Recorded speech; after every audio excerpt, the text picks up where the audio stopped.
मैं पंकज सिंह अपने YouTube channel PR Pankaj Singh पे आप सभी का पुनः एक बार फिर से स्वागत करता हूँ।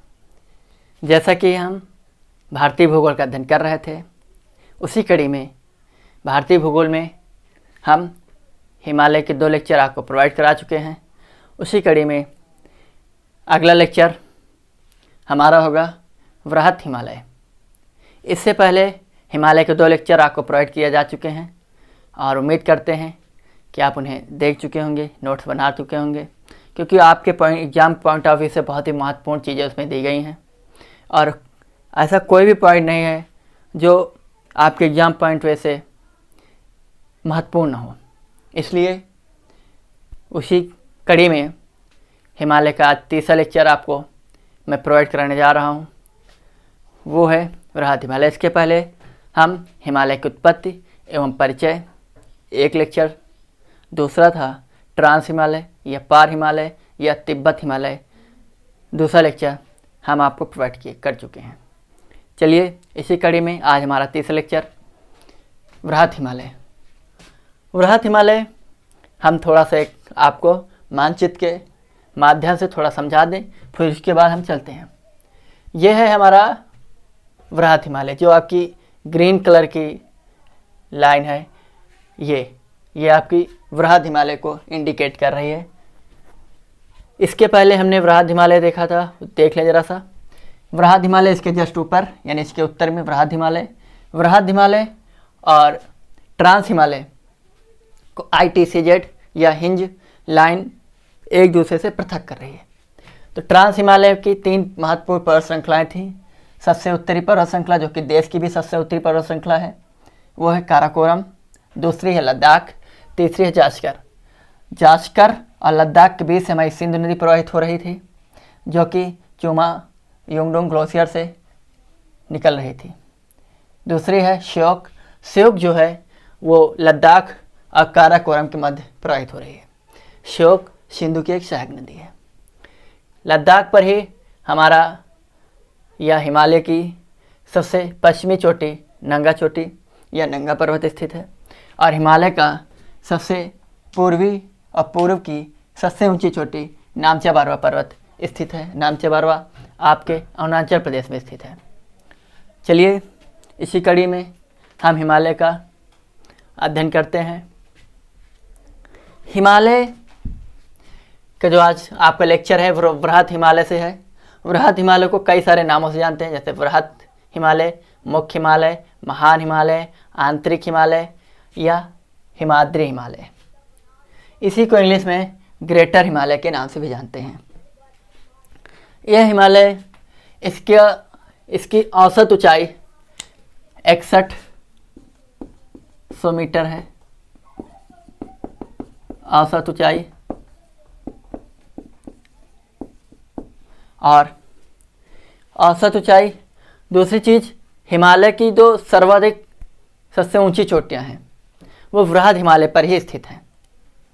जैसे आपकी नंदा देवी, धौलागिरी, अन्नपूर्णा, माउंट एवरेस्ट जो कि दुनिया की सबसे ऊंची चोटी है, मकालू, कंचनजंगा, नामच्या बारवा इत्यादि। उसके बाद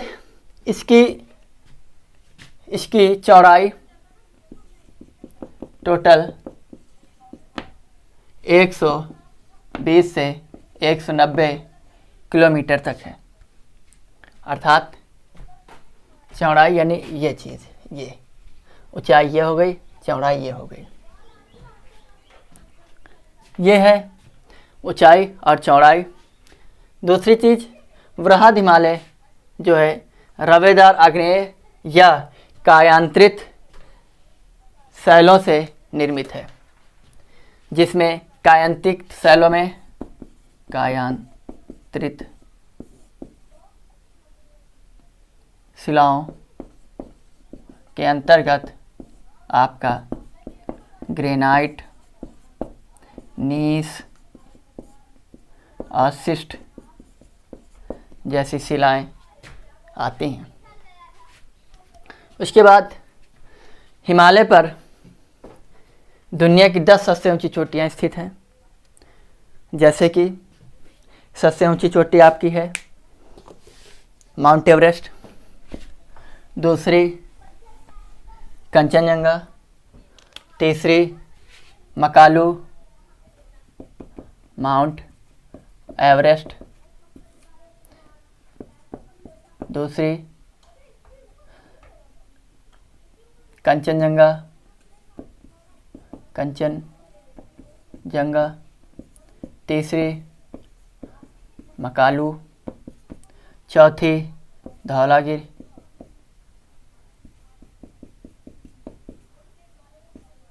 पांचवी नंगा पर्वत, छठी अन्नपूर्णा, सातवीं नंदा पर्वत, आठवीं कामेत और नौवीं आपकी नामचा बारवा।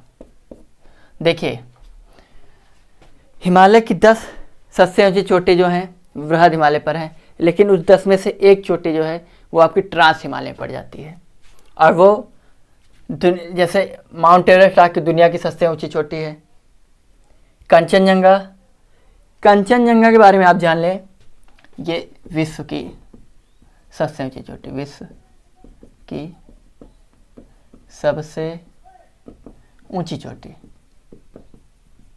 कंचनजंगा जो है ये भारत की सबसे ऊंची चोटी है, भारत की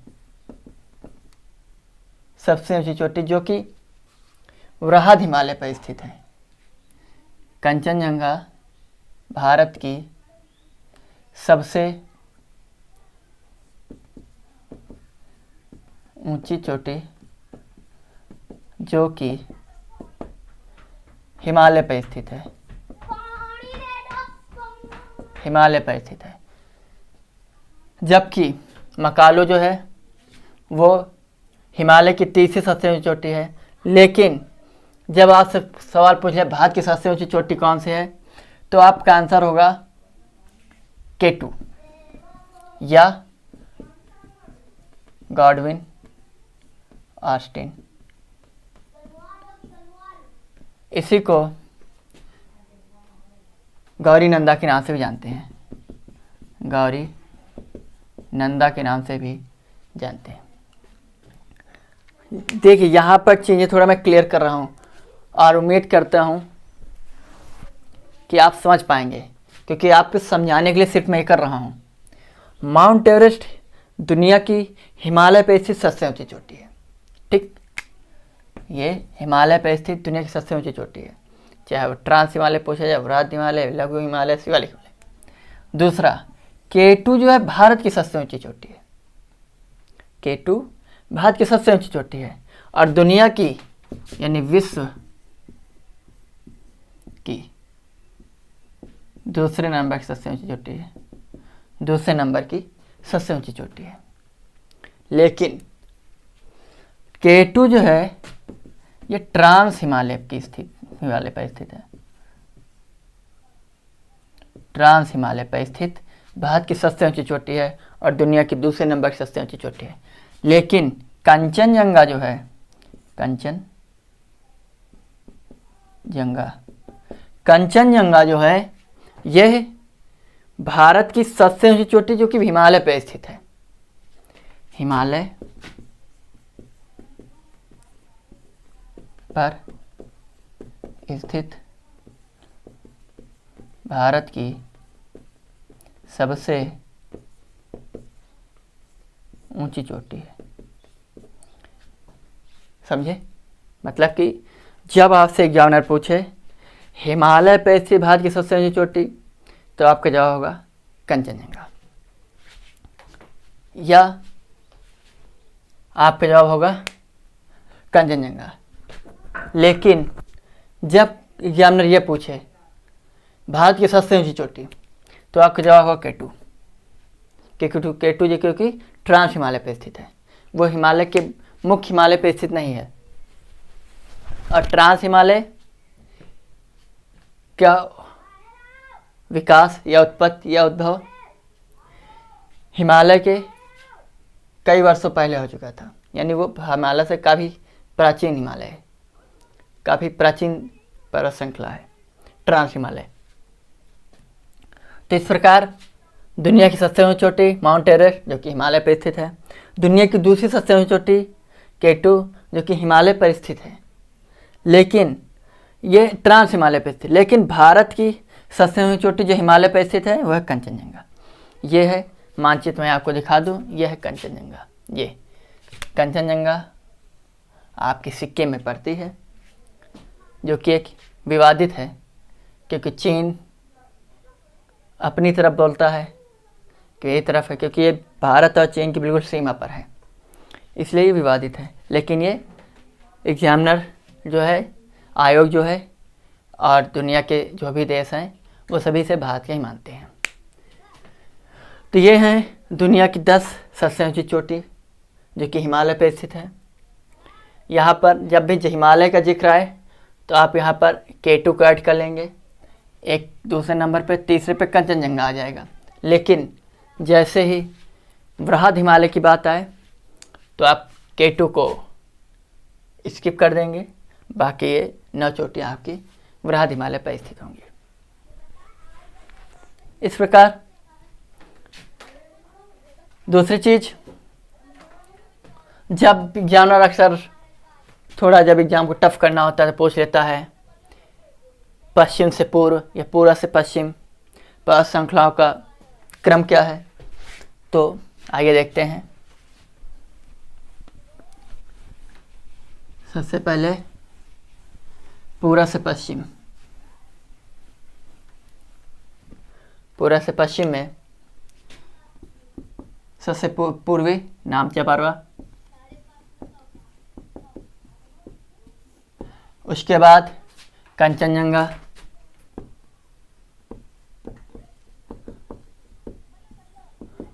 कंचनजंगा के बाद आपकी आएगी मकालू, मकालू के बाद आपकी आएगी एवरेस्ट, एवरेस्ट के बाद आपकी आएगी धौलागिरी, सॉरी अन्नपूर्णा,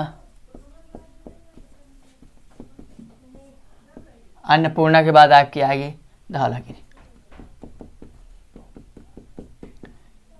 धौलागिरी के बाद आपकी आएगी नंदा देवी, नंदा देवी, और सबसे पश्चिमी चोटी आपकी आ जाएगी नंगा देवी।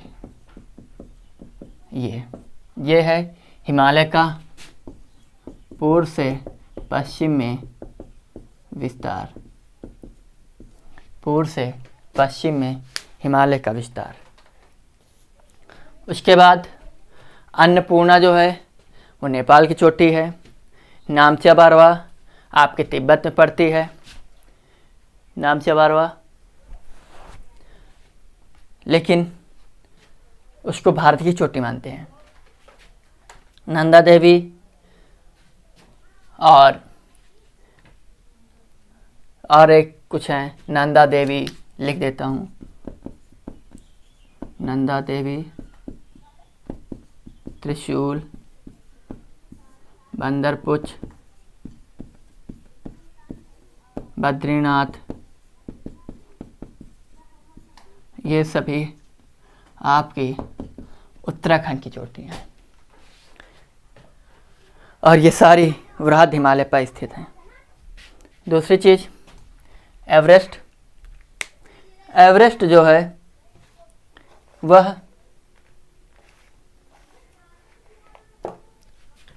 हिमालय की साथ ही दुनिया की भी सबसे ऊंची चोटी है। एवरेस्ट को माउंट एवरेस्ट को नेपाल में सागर माथा के नाम से जानते हैं, तथा नेपाल में इसे सागर माथा के नाम से जानते हैं, और तिब्बती भाषा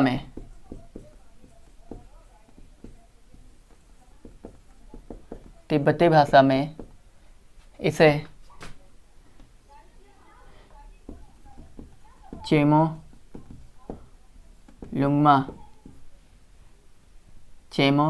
लुंगमा पर्वत के नाम से जानते हैं, जिसका अर्थ होता है पर्वतों की रानी।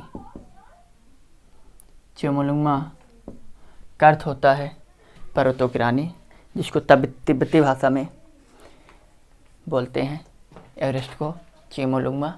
उसका अर्थ होता है पर्वतों की रानी। दूसरी चीज़, एवरेस्ट की पर ही 1984 में देश की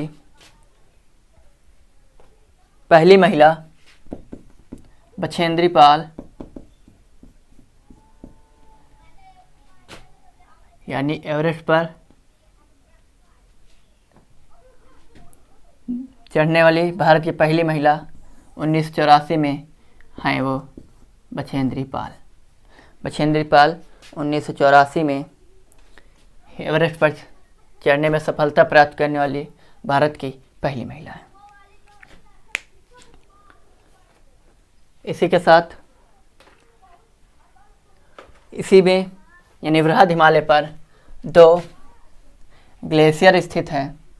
पहला गंगोत्री ग्लेशियर, गंगोत्री, तथा दूसरा यमुनोत्री। गंगोत्री से गंगा निकलती है, यमुनोत्री से यमुना निकलती है। ये रहा आज का हमारा टॉपिक, वृहद हिमालय।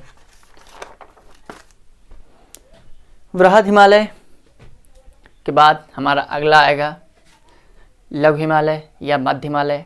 उसके बाद अगला लेक्चर होगा महाशिवालिक हिमालय, यानी कि हिमालय की पर्वत एवं चोटियों से संबंधित 2 लेक्चर अभी आपको और दिए जाएंगे। मैं चाहता तो इन सभी को 1 या 2 लेक्चर में समाप्त कर सकता था, लेकिन यदि आपके लेक्चर छोटे होंगे तो आपको चीज़ें समझने में थोड़ा आसानी रहेगी, आपका इंटरेस्ट बना रहेगा चीज़ों को जानने के लिए, वीडियो खोल के देखने के लिए। इसीलिए मैं लेक्चर को थोड़ा छोटा करके रखता हूँ।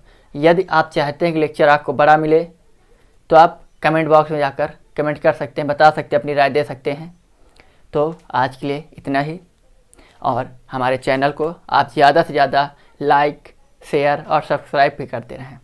इसीलिए आप सभी का बहुत बहुत धन्यवाद। जय हिंद, जय भारत, धन्यवाद, थैंक यू।